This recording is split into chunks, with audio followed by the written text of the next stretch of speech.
Сәлем достар, бүгін біз песочное слоеное самса дайындаймыз. Бірінші қамырымызға сары майды үгітіп, песочный дайындап, бетіне жұмыртқаның ағын, қаймақ қосып, барлығын араластырып, қамырдың бетіне саламыз. Осылай жақсылап араластырып аламыз. Сосын қамыр дайындаймыз. Осылай су қосамыз.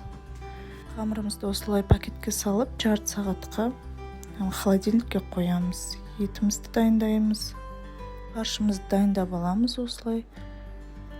Келесі қамырымызды осылай жайып, бетіне май жағып, ұн сеуіп, тығыздап ораймыз.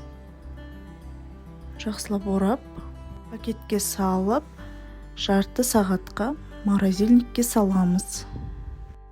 Сағаттан соң рулеттерімізді кесіп, осылай бөліктерге бөлеміз. Әр бөлікті ұнға аунатып, осылай жайып шығамыз.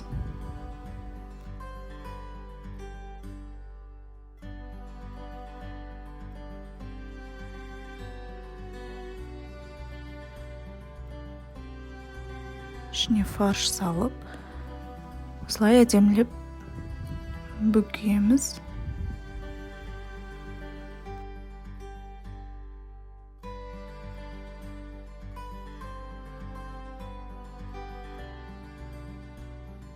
Жұмыртқаның сарысын жағып шығамыз. Осылай бетіне кунжут, тмин, сеуіп.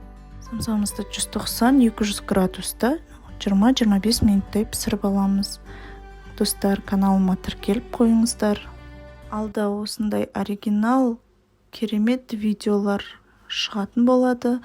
Менімен болыңыздар. Сіздер де жасап көріңіздер. Астарыңыз дәмді болсын.